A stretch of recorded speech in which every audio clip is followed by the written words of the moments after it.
Hey guys, RP Gaming here. You could be watching this on Pistachio, you could be watching this on whatever else, but I wanted to bring up something. This is a voting video, obviously by the title.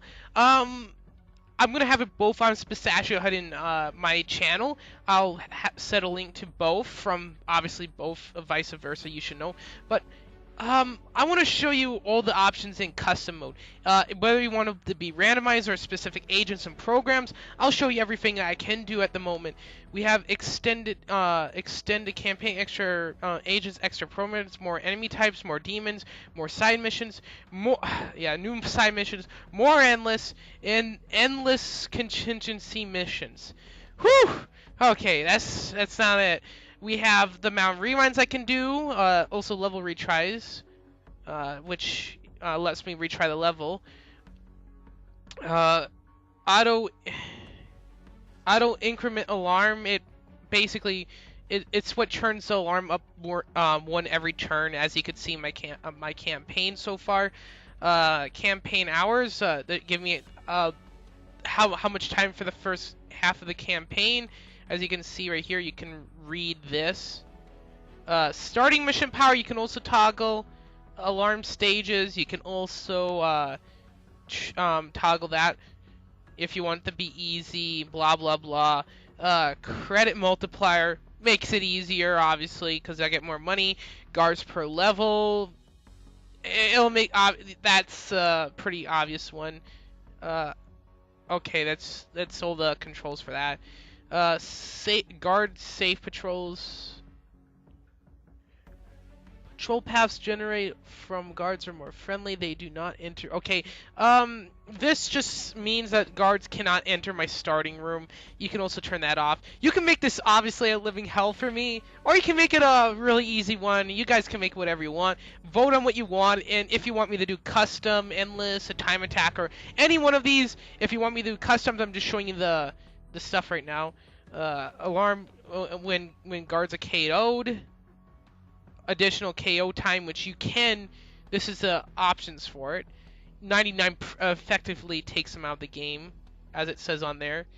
Show danger zones. You can turn that off, which that will be very annoying. It would be like trying to play Fire Emblem Radiant Dawn on hard mode, if you know that reference. Melee while showing. You can't melee while they're looking at you, which you can in the regular game since it is turned on. Increased final resistance. You can do that if you want. Alarm multiplier. What's the options for this? Up to 5. Starting money, obviously. Consoles per level, saves per level, rooms per level, demon quality. Time attack mode on or off. So that's all the options that we have for custom. Obviously, if there's any specific ones you want me to turn on or whatnot, put it in the description also. But now let's get to the actual game. I wish this would auto skip, but it doesn't. For agents I have to work with right now, I can randomize everything, or I have Decker, I have Archive Decker, I have International, I have Archive International, I have Shalem, Banks, Dr. Zeus, Nika, and Sharp and Prism, and obviously the DLC characters. If you decide to turn them off, I won't see them. I won't see them in detention centers. Olivia, Drake, Draco. Sorry, Derek, Draco. He's okay, I guess. And the absolute worst agent I think in this entire game, Rush. Actually, Rush starts with Stim. That's okay, I guess. Though, still, I wish this was a custom Stim. Maybe give you, have less of a cooldown, like 4 to 3. But that's besides the point. That's just nitpicky. Next would be probably Shalem, but Shalem can combo very well with Draco. But that's besides the point. Also for programs, I have Power Drip, Fusion, Seed, and that's it. For those. Oh, Burst too. Don't forget about Burst. Burst is a very interesting one. And for the other ones I have Golem, Lockpick, 1, Parasite, and Rapier. That's all I have unlocked right now as current. I I might get more in the future, especially if I get my mission done, which I'm planning on doing all this after the thing.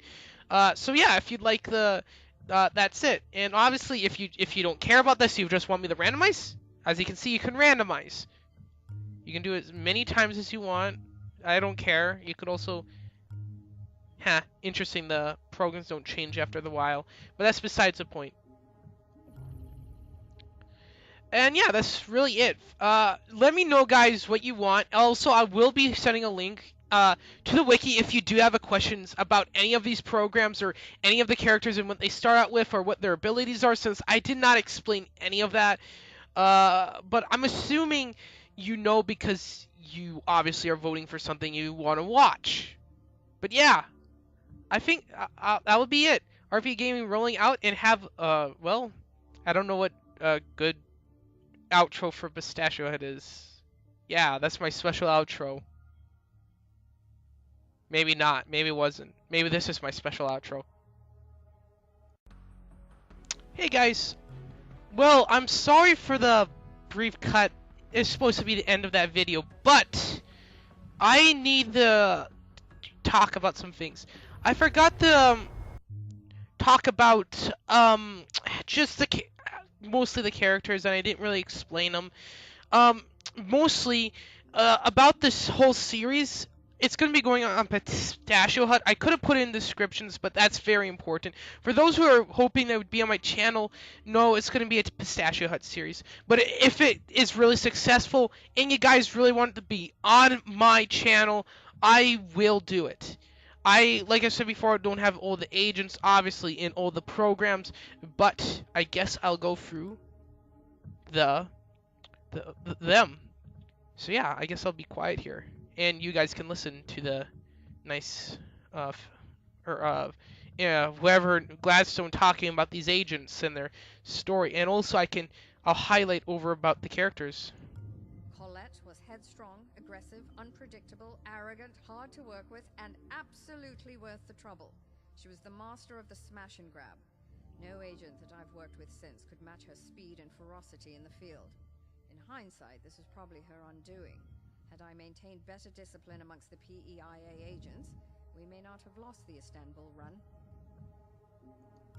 Draco's methods were certainly unconventional, and I took heat for recruiting him. But what my superiors failed to understand was that we were not fighting a conventional war, and we could not afford to limit ourselves to conventional tactics. The corporations had deeper pockets than we did, and were wholly unaccountable to the system of international justice.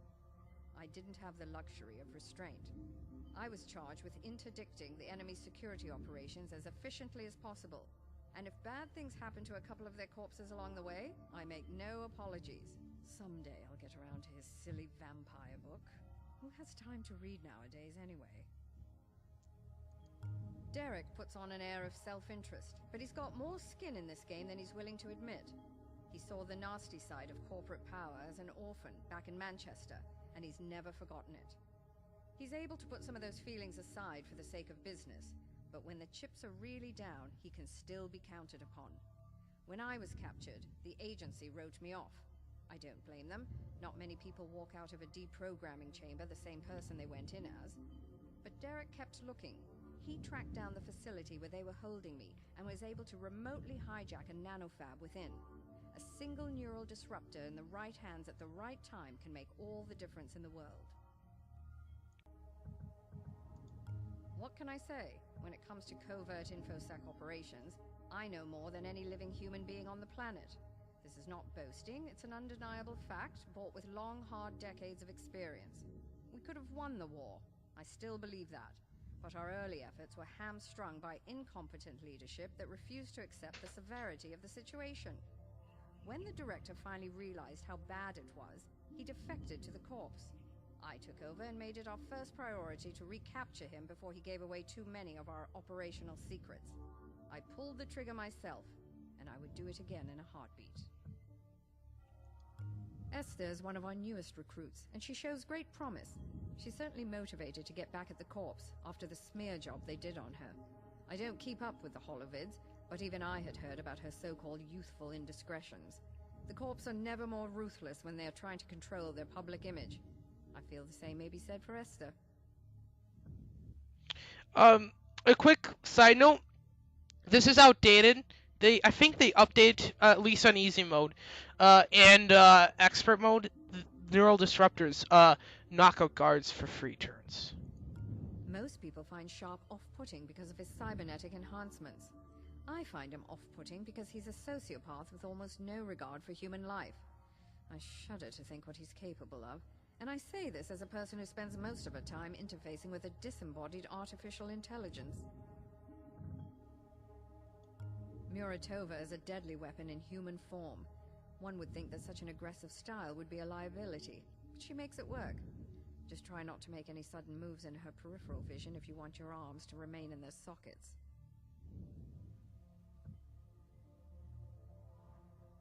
Instead of having a cooldown, you consume 2 power. Tony Zhu's academic papers may as well be in binary to me. I've been told by very clever people that they're very impressive, but I'm more impressed in practical results. He plays the absent-minded professor character well, but when push comes to shove, he knows exactly what the score is. Even with the brain damage, Banks is one of the most effective hackers I've ever encountered.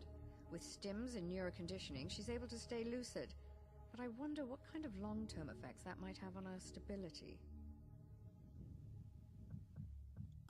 Shalem is good at covering his tracks.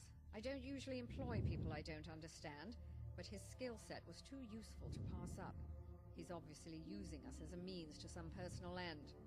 We'll see who shows their hand first. Internationale is one of the best all-round operatives I've ever seen, but she's held back by an unfortunate abundance of social concern. If used correctly, she's the bedrock upon which you can build a winning team. Just don't ask her about the plight of the global proletariat. As far as I know, you can't make her talk about the archive files, so, yeah.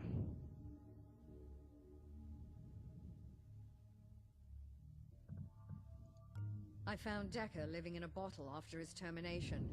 He's cleaned up since then, but I keep eyes on, just to be sure. The 20th century thing is an unfortunate affectation, but I'm not paying him for his fashion sense.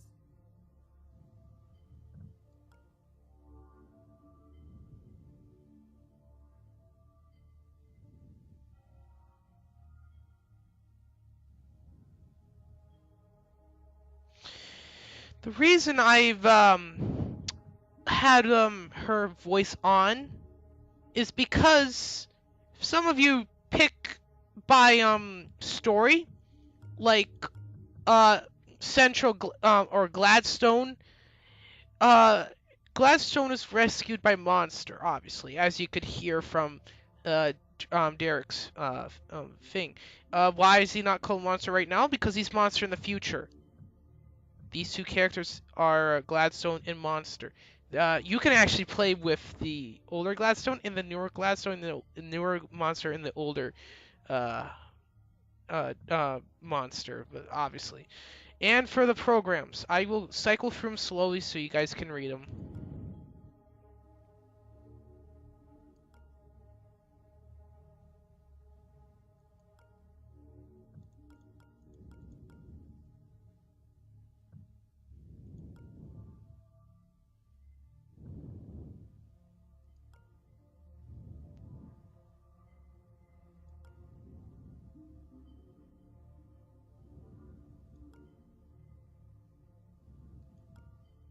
And well, that's everything. Other than the I think I did a pretty good job talking about all these. I hopefully I covered everything, and that you guys don't have any questions. But if you have more questions, obviously I still will have the wiki page in the description. And if you want to see my channel or Pistachio's channel, since I'm going to be posting on both, I'll have the link in the description. Well, guys.